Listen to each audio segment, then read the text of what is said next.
Welcome back to the Rock and Noel channel. Got my friends and Noel and college football insider Brian Smith and the Locked On Seminoles show, recruiting expert too. But fortunately, we're not in the world where recruiting is as fun to talk about these days for Florida State.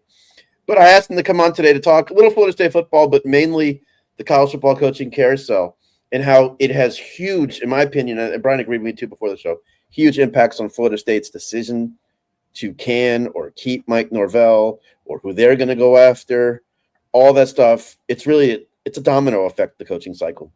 And it is between the schools looking and Jimmy Sexton, who's really the puppeteer for a good 95% of it. So, Brian, welcome back. We haven't spoke since Brian Kelly got canned. My first reaction was this means Mike could be staying for a little more of an extended period of time than we thought. What was your take on Brian Kelly being fired? Two things. Number one, that went from 0 to 60 in one meeting from what Matt Moscona of Locked On LSU said, and he's about as connected as anybody around the LSU football program. And it just shows you two things. Number one, if you got the money, people can roll because nobody – I lived in Louisiana. I went to LSU for grad school for a little while before I transferred. There is no other program where their fan base is more dialed in, we have to win now attitude than LSU. Like that is as linear as it gets. So that's a reminder. If money works out, anybody can get fired pretty much at any time. Like look at Penn State and James Franklin, top 5 to fired just over 2 weeks later. That is wild. So that's one. And then secondarily, it puts a lot of onus on Florida State. I don't know what the best decision is because this is a crowded market now. You and I were talking about that off air. We've texted about it. We've talked about it on prior shows here on the Rock and Roll channel. This is the most crowded market ever. Yeah. I still think I would rather Norvell be gone, but I get it if you don't. There's no good answer, which I hate to admit. Purgatory. There's no good answer. So with Kelly jumping in, maybe I don't think Florida State was getting Kiffin anyway. Florida State would have been down the ladder for him probably. Florida or LSU would be the pick. Yeah. But that's still somebody off the board. And then on top of that, it just makes it mumble jumble for all the assistant coaches. This is one of the keys people probably don't think about much. And this, I didn't know this till I started talking to coaches. It's not who you hire as the head coach, Florida State or otherwise. Who can they bring with them that's available realistically based on their buyout? This is a year you can get really good assistants because guys are moving all over the place if you act early enough. That makes me a little nervous with Florida State because I'm not sure they have the money. And of course, I have no idea how that's working behind closed doors, but it's about figuring it out now. LSU's open, Penn State's open, Florida's open. I think, based on a podcast I did earlier today, that Michigan State's about to come open. Mm-hmm. I'm guessing that you know who Magic Johnson is. Yes. Only one of my favorite basketball players of all time. great player, went to Michigan State, great player. Well, he's got more money than bejesus now. He's invested in Starbucks. He's invested in real estate. He's invested in the Dodgers. If he gets involved at Michigan State, that becomes like an A-list job. And he's been involved before. Yeah. Like, this is a snowball effect. And I'm looking at this from a Florida State perspective. It's just it's like Mark Cuban with Indiana. Yeah, but if Cuban's donated some funds to IU, and he's a billionaire. I'm an IU grad. I get it, but that's still more of a basketball school, even though they're winning at football now. It's so weird. Yeah. But anytime you have somebody like that involved, it changes things. Who's Florida State's guy? We don't have one. That's the problem. It's not their fault. It's just the way it's worked out. Right. So it's harder to get these big deals done. And I even did a podcast that, well, I've got it coming up to be out on Friday. No more 10-year contracts. Thank you. Now, here's the problem with that. I'd really like your stance on this, Jeremy. If the elite guy that you're sure of wants to come, again, this doesn't have to be Florida State, do you make an exception? Because LSU thought they did. USC thought they did. How's that working out with Lincoln Riley? About 9 out of 10 coaches that get these deals, they're not the guy. We made that mistake too with Mike. You know what I mean? Like Jimbo. Remember when Jimbo came and he was the assistant and waiting under Bobby? Everybody thought he would work out because he'd worked under Nick and all these. But you still weren't sure. You know what I mean? Like, it's just really hard. So giving guaranteed money is a problem when you probably don't have the same cash that other schools do. I'm not sure how Florida State's going to end up doing this, but I'll make one prediction now because there's so many big fish in the pond. And again, I think Michigan State's going to get in it. I'm going to call it now. If Venables finishes 7-5 at Oklahoma, he ain't going to be employed. And their schedule down the stretch is hard. They got LSU at home. LSU, who knows what will show up. But they've got Tennessee on the road, and they got Bama on the road. Like, Tennessee's quarterbacks figured it out. Bama's quarterback might win the Heisman. Yeah.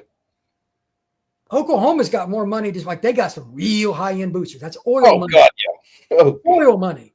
Yes. Where does Florida State fit in all this? This is one of the things I'm going to talk about on my podcast tomorrow for Locked On Seminoles. Like, I don't know how to approach this. I've never seen anything like. I've researched college football from as far back as the 1920s and 30s. There has never been anything like this. This is a new precedent. So what does Florida State do, Jeremy? Well, here's the thing. You also didn't even mention, I think Auburn's going to come up in too. I don't think that's a better job than Florida State. It's not, but it's still a good job in the SEC for the right person. Job. Yeah. It's still SEC. It's still a big money gig. And remember, as we've always said, coaches have the biggest egos out there. Oh, 100%. They don't go by what the previous guy did or the previous two guys before. Right. Look at Brian Kelly at LSU. He could have just followed the Nick Saban blueprint, and he'd be beloved there. He had to do things his own way. Didn't work. But I'm just using that as an example. But, yeah, no more 10-year guarantee. No more of that. And never enter an agreement that you can't afford to settle on. Well, it looks great on paper, but like they should have said when they were negotiating with Sexton on the Norvell deal, listen, man, we want to keep him. We don't want him going to Bama. I mean, Sexton caught us in a rock and a hard place because we're in the lawsuit with the ACC. Imagine if you lose your coach to the team that you got snubbed for. It would have been a PR nightmare. I understand that. 100%. But the president and Collins and all of them should have said, $55 million? Where do we have that? Where do we have that? Who do you think Florida State would have hired if Mike would have walked and went to Tulsa? Oh, it was done deal, Lane Kiffin. It was everything but the I's dotted and the T's crossed. So it was just the next move. So it was literally that's a done deal. Lane had accepted the gig. Lane accepted the gig. They had the jet ready to go to Oxford that Friday. And Lane was in. Lane was in. An amazing how ironic, and what a difference 2 years later where that guy probably won't even take your phone call. Well, that's football. I don't think he could take the phone call now if he wants to still be with the same gal, but that's another story. That's another story. But 2 years ago, he would have walked through glass to get to Tallahassee. I think those were his words that he told somebody. Yeah, because their roster, and it's to his credit. Mm-hmm. I mean, I've been up there. It was 2 years ago, whatever it was, for camp, and they were kind of in between. They finally started hitting on some of those. They don't do a good job of recruiting in-state traditionally with linemen. The Eccles kid that's so good, in-state. Cam Franklin, in-state. Those are kids that, like Miami, desperately wanted Cam Franklin. They won some of those battles. Yeah. It's amazing when you run the same scheme with a lot better talent, how it works out. It's amazing. It's a player's game, you don't say. But it would have been Lane Kiffin unless something had gone south. But it was pretty much that. And I remember saying at the time, well, Mike gives us stability. And I understood their reason. That's why I'm not knocking them for the contract. It's so easy to say that 2 years later after it failed. At the time, I thought it was the right move. I did. Obviously, I was wrong. The big thing was how we were giving these coordinators who nobody wanted huge raises. Adam Fuller, huge raise. All these guys. Mike already campaigned for it. And I'm sure because Mike had to have gotten assurances from Florida State about conference realignment, or he wouldn't have stayed. I would assume so. By the way, just an ironic part of this, I won't say his name on your channel. That's how much I dislike him because he's a terrible recruiter and evaluator.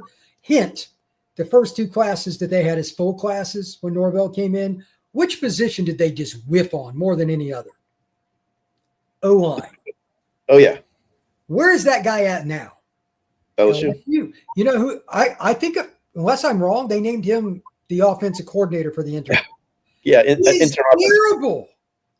I don't think he's ever called a play before. I don't know what's going on there. Frank Wilson is the interim at LSU, and that's very important to note for Florida State because people that don't know, Frank's a legend in Louisiana. He was a head coach. High school ranks, he's coached at a few places. College, he's not been good enough as a head coach. He's an elite running backs coach, and he's unbelievable recruiter. Him keeping some of the staff together like they have, I'll be curious because Trenton Henderson is committed to LSU.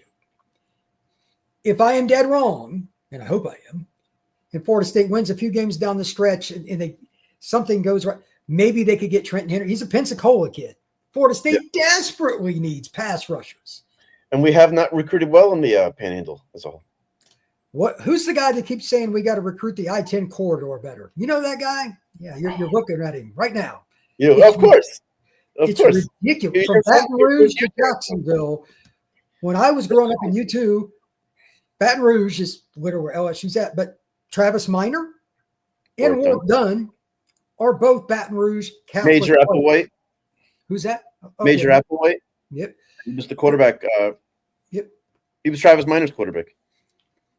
All those guys were good football players that came to Florida. And we got some other Louisiana guys too. Florida State's always. Roland Seymour, Talman Gardner, Robert Hammond. Gardner was super underrated. Gardner. Yeah, Gardner. I know I'm missing several. Jimmy, he may not have been the best position coach, but Jimmy Higgins did a great job of going into Louisiana and getting. That state is so good. It's so Louisiana is still a part of what Florida State tries to recruit, but you're not going to have the same impact when you're not winning. And that's not to disrespect the kid, but you're going for the Byron Turners of the world there now. You're not getting the only school over the last 20 years that's had any success is Bama, and that's self-explanatory with any consistency. A&M gets a kid, Notre Dame gets a kid, Florida State. They'll get like one. Bama can go get anybody. Yeah, Texas. Well, Texas goes in there now. And once they joined the SEC, it made it a little more feasible. No, but that's a great thing. And it's funny. I went on YouTube and I thought about you on this. I typed in Brian Kelly, and one of the first interviews that came up was, what was the reaction of the John Curtis coach? That's how big high school is there. John Curtis' program is unbelievable. Oh, it's a monster. But you would not see that in Florida. Oh, Mike Norvell's fired. What's the reaction of the Lincoln coach or the St. Thomas coach? Most people understand recruit. Like they have recruiting parties, like big parties on National Signing Day around LA. It's weird. Like their fan base is in it for everything. 365. Oh, it's 365, and those kids are born to go to that school. Like Florida kids, there's no shame, and they're not afraid to leave and go to Ohio State or Clemson. It's a very transient state where we very transient state. Will make a business decision on field or that. It's never been a problem to get a kid out of Florida. Yeah, it was harder, obviously, when Florida State, Florida, Miami were powerhouses. But some Ohio State still leave, though. Some would. Yeah, many. Ohio State's come in and plucked so many kids. When Harbaugh was at Michigan, he came in and plucked so many kids. And now that with the high school, that's I can't remember the name. In that's what Willie took his team to for practice. I don't remember which one he did. The powerhouse school. St. Thomas Aquinas? No. It's in the which city? Near the Bradenton. IMG. Oh, IMG. I took him to IMG. Yeah. So many out-of-state kids move there to play ball. So it's helped coaches come in and snag the elite kids. Yeah, that's something I always have told people. Florida kids are not afraid to leave if the offer's right and it makes sense. 100%. It's not like they're born to go here. That's why if you're Lane Kiffin, you go to LSU, you have the built-in pipeline there. And LSU has been known to get Florida kids as well.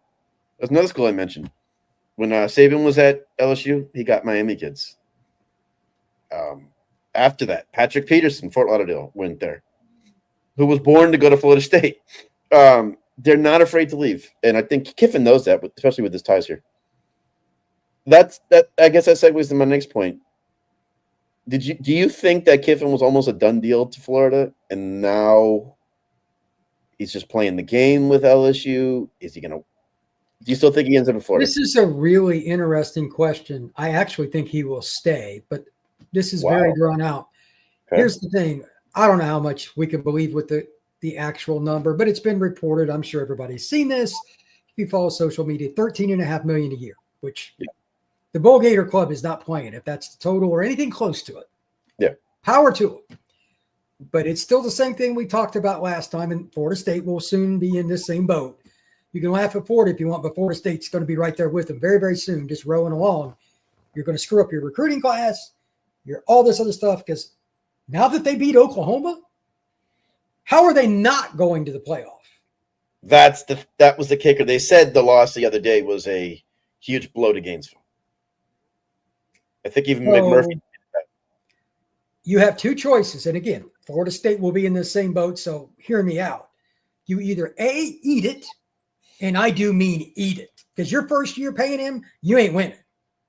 You're not winning because he's not going to be available if they win that first game. I know this sounds terrible. Like if you're a UF fan and you want Kiffin, let's say they play Notre Dame, even if they play him at home, or they play Texas Tech. If they get upset, it's good for you. You know, it's not good publicity in some way, but you get him on campus faster for the portal. If he goes in and plays even one more week, that kills you with your roster. And you've already missed the early signing period with him. Yeah. Yeah. So Ole Miss is going to be somewhere between 6 and 11. They're not going to. I don't think they're going to win the SEC, in my opinion, but they could. Their defense isn't good enough, in my opinion. But you never know. He's such a good offensive mind. He might scheme it. We'll see. But I think A&M's the best team. That's just my opinion. But whatever. Oh, I agree. And if that's the case, and he's in that, if he gets past the first round, there'll be a lot of Bull Gators cussing because you're screwed.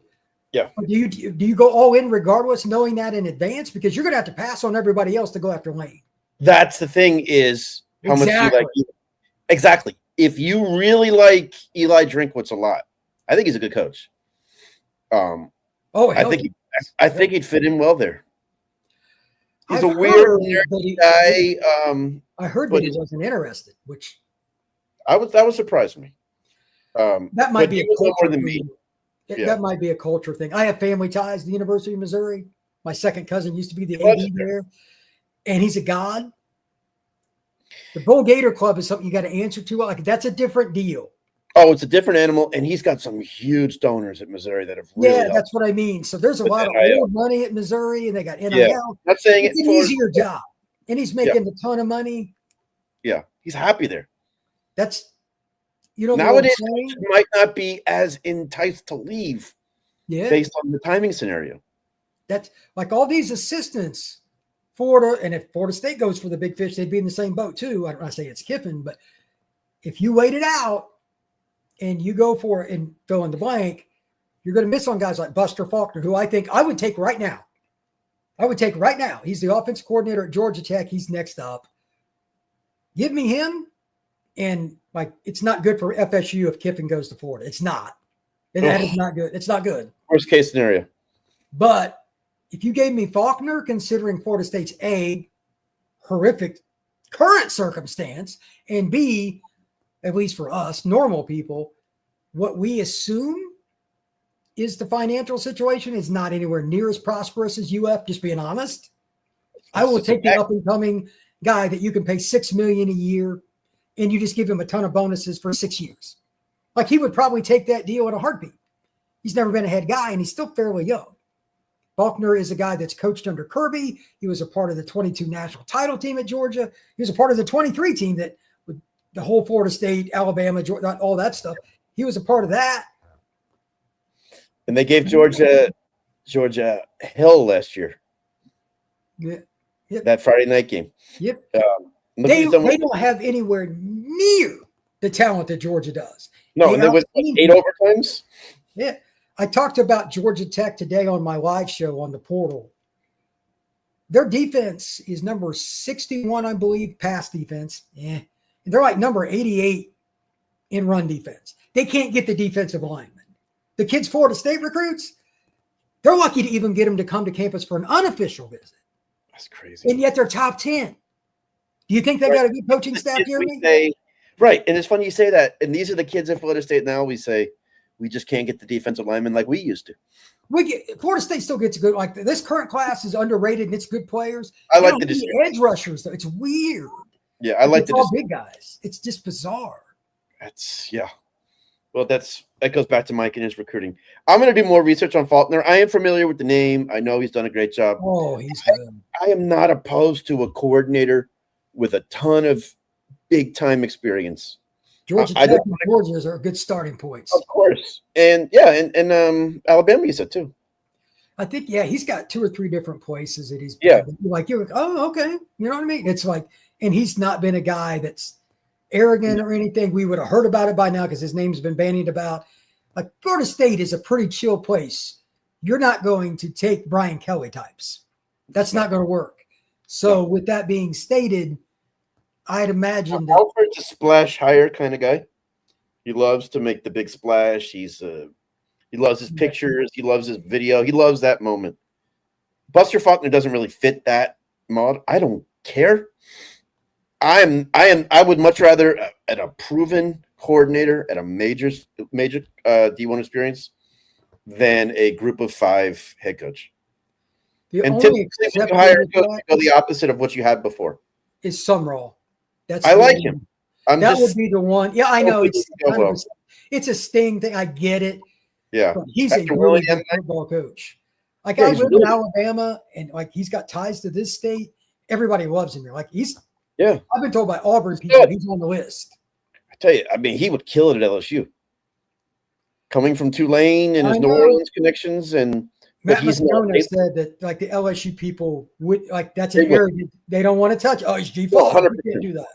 Right, and Andy Staples said no, they won't touch it, and they were pressing him on the interview with his guy, and he finally said, "LSU has the whole you're the little brother thing to Tulane. We don't take your coaches as our head coach." If he ends up, I'm just going to call this now. If he somehow ended up at another SEC program, South Carolina, Florida, or wherever, and he beats LSU, yours truly will happily be tweeting about that. And I don't have anything personal against LSU, but I hate arrogant people to think just because you came from this route that you can't reach the top. You know, it's ridiculous. Like Nick Saban is from a trailer park, literally. And you got you guys a national title. I don't want to hear it. Yeah, I mean, no, Summerall's a stud. I think he'd kill it at Auburn. He would be a very good personality fit. Yeah, and he coached at Troy. For those who don't know, so that's a school here in the state of Alabama. Yeah, they're doing pretty good too. But I think that, to be honest, the Tulane job's a pretty good job. That school's got cash, so I don't know how much more selective. Yeah. And if you've got money living on the outskirts, and no, inside the belt loop, I don't have any interest, but outside the belt loop, I mean, that's where the Mannings still live. Yeah. It puts it in perspective. And they have restaurants and bars in New Orleans. Oh, yeah. Yeah. So, as you know, I think we're on the same page on everything. I'm curious to see if we lose to Wake this week, and it's a possibility. Oh, yeah. I'm going to shift gears. They look good against SMU. The running back you talked about looked good, and their defense is playing well. And what are 2 things we struggle with? So that's my thing is if we lose to Wake, I know Alfred, I don't even know what that was last week. Does he just sit on that, or do you think the admin makes a move? Without knowing, of course, we're not in the trenches. When you say make a move, you talking about this next week? Yeah, getting rid of Mike. I don't. The only way I think it's that way, and this is just how it works, it's not right, is one of the boosters, and again, I don't know who they are, that matters, has some 4-letter words and says he's going to go public about not donating in the whole 9. Somebody that donates 7 figures has got to be that person. Yeah. That doesn't fit the Florida State culture in general. No. Well, I'd have to see that happen. Like at the University of Miami, that's more like that's different personality in South Florida. Here, Florida State, otherwise, I don't know. The only other possibility, because all of this stuff about Edwin Joseph and the team like that, if it's blatant that they've quit during this game, then all bets are off. Nobody wants to be dragged through the mud as the AD, etc., through a death march of 4 more games. And remember, they play Wake this weekend. It's not going to get any friendlier. You're going to go to Clemson, who can't play any worse. They're going to have a game somewhere. It's at home. At night. I know. And here's the other thing. Coming off that game, I'm going to call it right now. I don't know what happened, and I don't even know the guy's name, but credit to him. The interim coach at Virginia Tech has got them playing hard, and they're physical. They're better than they were before. I have no idea what's going on. That is the last game at Doak. If the team is checked out, they'll get run over. And then you go to NC State on a Friday night, and then you play in Florida. Yeah. No, the schedule, that's why. I mean, a lot harder, man. Yeah, I don't think they really think the admin right that he can win 5 in a row to end the year. You can't think that if you're them, but you never know. What are the odds they even win? Alfred's relationship. What are the odds they even win 3 of their 5, counting Wake? I say if you said the over-under is 3, I'm taking the under. 100%. After what I saw at Stanford, once I see you checked out, I have no confidence in you to beat anybody. Mentally, they were checked out to me because physically they played hard, but 13 penalties, Jeremy. Several of them were pre-snap. That is the definition of check. Like they played hard till the end, and like Kevin Sperry impressed me, etc. But you still should have scored 30 even with Tommy banged up. Mm-hmm. Guys were just not in the right place. It's just they were not checked into the game plan. That's the worst thing ever. That means you tune the coaches out. Yeah, I know. And I thought about this, and Corey Clark did a great job explaining it on War Chant. Like, if you're Mike, you have to think body clock, all that stuff that he doesn't do a good job. Why are you practicing at 9 a.m. East Coast time or whatever time, 8 a.m. morning practices when you know you're going out west for a 10 p.m. your time kickoff? At least at some point translate. They had to do like Wednesday's practice at night or something different. Yeah, they did all morning the whole week. He kept everything the same. They should have left Thursday night. They should have left Thursday night, or taken an evening practice and then head out to California. It was like he doesn't think like that, which I'm surprised. But an MMA coach will tell you have to train the body for the time you're about to play. I've never liked the morning practices. I would almost, if I'm the AD of Florida State or a major, any coach that says in his interview, I do morning practices, either you're going to change or you're not hired here. There's no reason. You don't play games at 8, 9 in the morning. It just drove me nuts for the longest time. And I shut up a little bit about it when we went on that 19-game win streak. But you don't play games that time. Does Nick Saban practice it at 9 in the morning? Does any of these? No. I've never understood it. I don't get it. The only people that I know do that, like Miami's done that before, like fall camp and stuff, but it's 100 degrees at Miami and you're not playing a game that week. And there's weather issues. And it's because of the weather, all the thunderstorms. I'm talking in-season game week. Yeah, it's not a very good plan. I've heard of basketball teams doing it some, but, Temple's old coach used to practice at 5:30 in the morning. Basketball's a different animal than football. But he did it so kids wouldn't go out and party. It was a psychology thing. And that's what Willie did too. And because someone asked Willie about that, he goes, yeah, well, I like knowing my kids are in bed at 9, 10 o'clock at night. I get it. There's nothing worse for a young man than free time. I'll just leave it at that. No, I agree. But yeah, if you're playing a 10:30 game, what are we doing practicing in the morning? Thank you. Yeah, it's not a smart decision. I mean, everything that was handled. So I'm in agreement there. That I couldn't believe that when I heard that. I figured he'd be smart enough to, knowing it was a game he had to win. Well, it's not working what I'm doing so far. I got to change something up. And I watched his press conference again. He looks so, I hate to use the word dejected, but he looks like even he knows. Like, well, let me put you on the spot. What do you think? Let's say Wake wins, just for the sake of argument. Let's just say, it's a good game. They win 24-21. They got a pretty good defense. I mean, for those that don't know, they held SMU to 12 last week. I agree. They've done a good job, and they've got a couple of receivers that are bigger kids, Florida kids, et cetera, that have went up there. They're under the radar. But, by the way, Mike's done a pretty good job with that position doing that. But the point is still the same. They've done a pretty good job, and their running back is legit. If you lose that game, even with that being the case, Florida State fans are never going to accept losing to Wake. We all know that. Correct. Especially since you're only winning 2 years in the ACCs against frickin' Cal. And they lost the game. Florida State didn't win it. Remember, Cal had a couple of penalties on back-to-back drives, or they'd have won that game. Cal should have won that game. 100%. Anyway, what does Mike say? Because the media is done locally. We talked about that the last time I was on the Rock and Roll. Got even worse. How does he?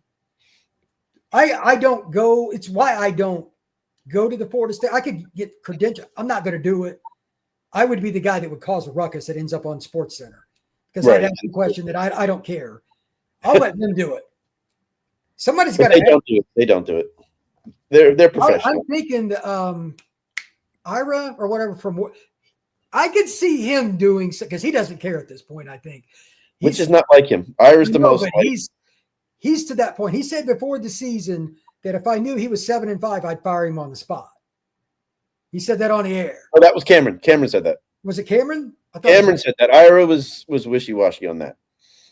Cameron said 7-5. You know, good enough at Florida State. Yeah, obviously. And we're also qualifying it from last year too. They're not even going to make it to 6 this year, though. No, they're not. They're not. And you know what? People forget. Yeah, we as Florida State fans, we're like, oh, we're not good. Nothing surprises us. Wake Forest is going to give us their best shot. Those kids want to come into Doak and put on a show. They don't care that we're a 4-loss team, and you're going to get that, just like you did with Pittsburgh. You're going to get that same effort. I'm curious, but our media is not going to really ask Mike, do you expect to be here still? They're just not. They'll talk about it, but they're not going to ask him that. I'm surprised they're still rolling him out there once, twice a week at this point. The only thing with that, Jeremy, this is just from my experience. I was around a couple of vets that were day-to-day guys covering Notre Dame, covering Indiana basketball, etc. The guy that covered Bob Knight for years, I had a chance to have a private conversation with him. That's as savvy a guy as I get. His name was Bob Hamill. Worked for the Bloomington Times forever. Yeah. If you change anything like that, the media will know something. And they will drop that hammer if you do it. They did that with Jimbo. Stuck. Mike is stuck. He's stuck. It's in his contract to do it, so he couldn't say no if he wanted to. Jimbo, when Jimbo did that a couple times, all of a sudden last minute canceling availability, the media was after him, calling it amateur. He's a very thin-skinned guy, which a lot of coaches are. Yeah. But Jimbo's also very intelligent. He's just a redneck intelligent. Like the way he comes off, some people might think he's not dumb, but he lets people get under his skin. Like that dumbass podcast or press conference he had when Nick and him got into it a couple years ago when he was at A&M. Remember he called the press conference to call Nick. Don't be an idiot. Jimbo was an idiot when he did that. So I agree. He did nothing to make the situation better by doing that. Right. Yeah. I remember I got a kick out of it. It made for a good off-season story.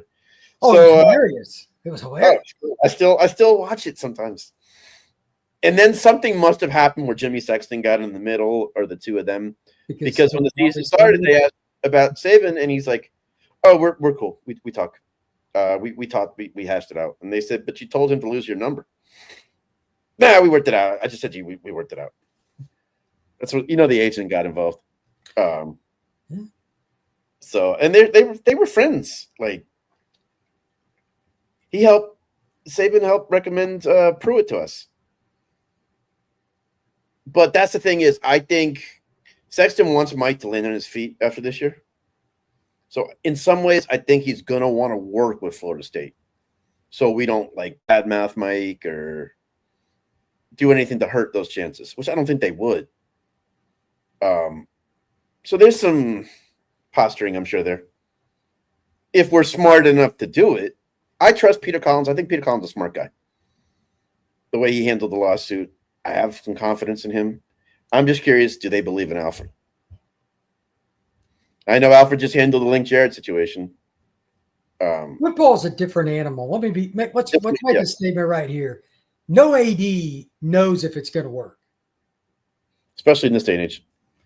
And a lot of the same people that were super, and I mean super excited that Brian Kelly went to LSU, a buddy of mine, big Notre Dame fan, he saved a bunch of bookmarks from LSU fans on their message boards. Oh, really? And he just went back. I had receipts. Those are the same people complaining about Brian Kelly and the AD now. Look, you can't have your cake and eat it too. Yeah. I agree.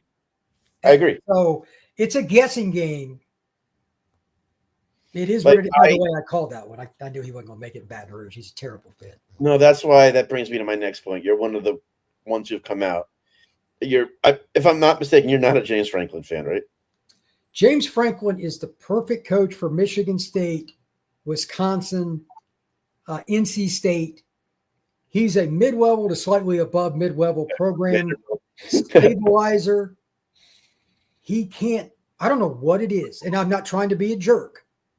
I personally know multiple head coaches at the high school level, Alabama, Georgia, etc., that are better game day coaches than him, and it's not close. It's not close. That's the thing. I don't disagree. My friend called me today all excited about Franklin, us getting him maybe, and I said, all right, what's he bringing? He would do well at Florida State. He'd win 9-10 games a year. We'll take that. It would be Groundhog Day. And if Lane goes to Florida, he'd be 1-8 against him and get fired. Wayne would run circles around him. Mario would too. I don't know about Mario. That's true. That's true. But from a talent standpoint, I think he might. He still could. Franklin's a top 5 head coach recruiter. Mario, except for maybe Fran Brown at this point. Could you imagine Fran if he took the Florida State job as a recruiter? Oh my God. It'd be scary. Mario, though, like he's in his bag at Miami because they got the big booster there and all that. They're just buying kids. Yeah. So it's kind of hard to rate him. But still. It's just like it's like when the Miami Heat got Shaquille O'Neal and all the season ticket people had to do to make money was pick up the phone. It's kind of like that there. Pretty much. But Brian, thank you so much, man. Anything you want to talk about? Anything still Florida State coaching carousels on your mind? There is one thing, and I don't think I've even asked you this, text or off the record. If Florida State does get rid of Mike, please get rid of Mike. And it's not Faulkner, and it is an assistant. Have you thought about that? Yeah. Which guy or guys? I have one other that I'll throw out in a second, but I'll let you go first. What other assistant would you be, quote unquote, at least interested in Florida State hiring? Glenn Schimmon. That's the one I was going to say. Okay. Okay. Yep. Georgia, Alabama, recruit. It is becoming in some ways a younger person's game. I would not mind that.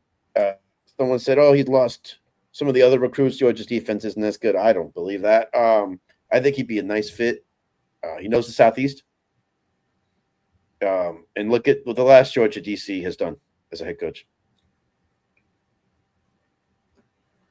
I mean, he would definitely be on he's right up there with Faulkner with me. Yeah, it just depends. Like the question, anytime you hire a coordinator, whichever side is their expertise, there's only one question.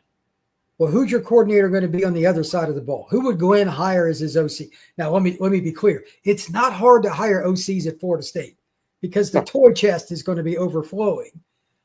But you still got to make a good decision and don't hire your buddy. That's what so many of these coaches did, Mike included.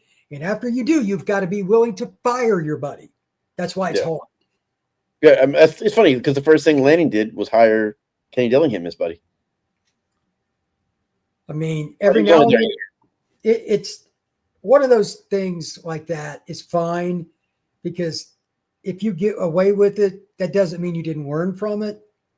That's true. You're probably not going to get away with it 2 in a row. You know what I mean? Like Dillingham could, if he called Florida State tomorrow and said, if you get rid of so-and-so, I'm coming, they're getting rid of him because they're taking Kenny Dillingham. You know, like he's a really good coach. But, and good recruiter. But there are, and by the way, for people that don't know, that he's at Arizona State. That's his alma mater. He's probably never leaving unless he goes to the NFL. But whatever. Right, and he's building a house in Scottsdale, right by there.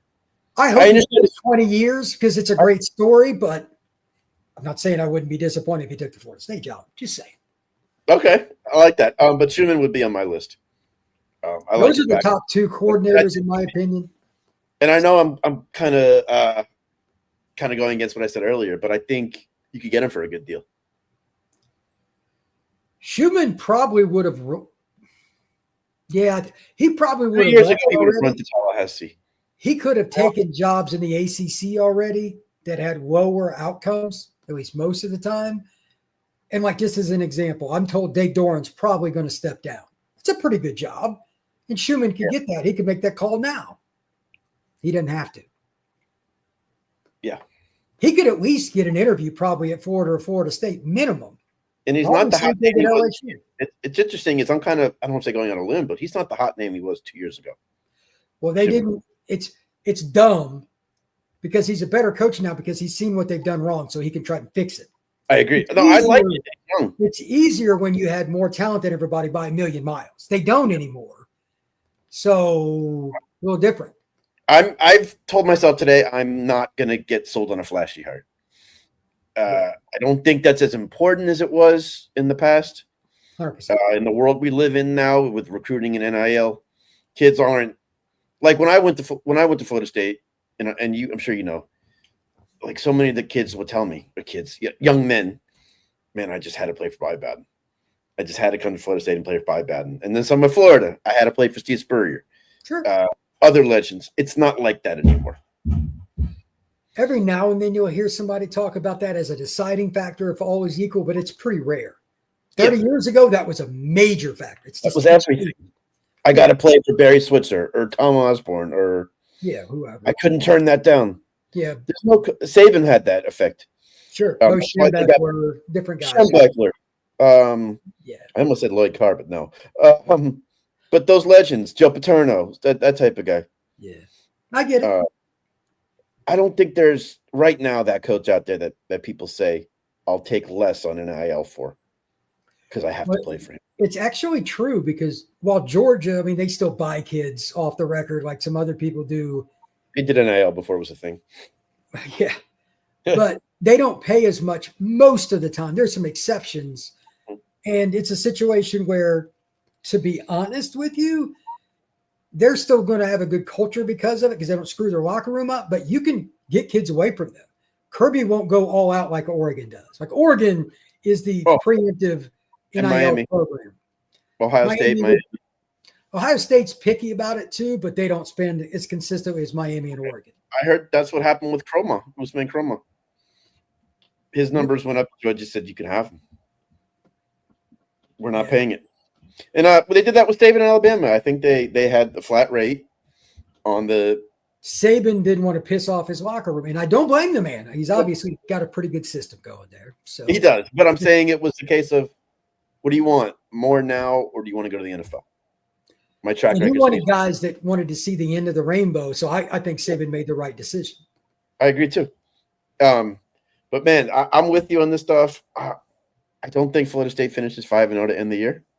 Yeah, you said 3 games, a possibility. I don't see a path right now. I don't see a team. Would it shock you if they went over? Would it shock you?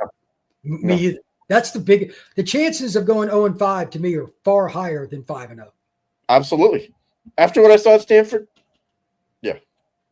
Now our coaches I don't think did a good job of putting us in position to win. I just don't see. We don't have. It's not a case of, oh man, we have the tools. We're just not putting it together. I'm seeing all our deficiencies on defense rearing its ugly head. Tommy with an injured leg is like us calling plays like this now. Everything's rearing its ugly head, and I don't think a bye week will change that. Yeah, I think Wake is getting motivated. They have a first-year coach there. They want to win. They want to beat us at Doak. Look how happy Pittsburgh was to beat us there. They don't care what our record is. I'm shocked. They see that helmet, man. They see that helmet. It makes a difference because how many kids at Pitt had an FSU offer? 3, 5, maybe. And they've got probably 20 kids from this state. How many are Florida State fans? Wake Forest, they recruit Florida. Some of those kids wanted that offer and didn't get it. Mm-hmm. Who was it I'm thinking of? Desmond Reed wanted to come to Florida State. Took a visit, and they just passed on him. He would have been a nice back to have. That goes to evaluating, but he took that game personally. He was on fire, bro. I got to give him tip. 150 receiving yards as a running back? Yeah. That is grotesque. He's good. Yeah, he's really good. And his face when he must have saw Elijah Herring covering him in the flat. But, Brian, thank you so much, man. Anything you want to talk about on the way out? One last thing, just for my show, I'm going to do a mailbag tonight that'll be up for Wednesday. I think people will be interested because I've already got them copied over from the YouTube channel and everything, did all the research. Lots of interesting fan comments about the circumstances in Tallahassee right now. I'll just leave you with that. Awesome. I'm going to a hockey game, so I'm going to catch it when I come home. Your mailbag. I always like to watch your stuff because your fans, man, they ask great questions, and you don't pull back. You don't hold back. I love it. Absolutely. But Brian, thank you so much. It was so good just chatting with you again, my friend. Thanks for coming on. Absolutely. Thank you. So, Captain Brian, Locked On Seminoles, he does a great job, and it was funny. Like now that I know you even more, as soon as Brian Kelly got fired, I said he's going to do a great show about that. And sure enough, you had one up right away. I really enjoyed it. It was coming, brother. Oh, that game did it. But hey, everyone, thanks for tuning in. Brian, thanks you again for coming on. And check out his mailbag show. If he's telling you they're good questions, they're going to be good questions. More to come here. And like I said with Brian, daily content on Florida State. And it's sad, but it's an interesting time there. That's for sure. Locked On Seminoles every day, talking coaching, brother, every single day. Every single day. And I've never seen the local media this angry towards Florida State. I've never. Even Jimbo's end, Willie's time, I've never seen this. Right. And the bad, I've never seen this. So it's like they're doing the work for me. So take care, everyone. And Brian, thank you again. Appreciate it. Take care.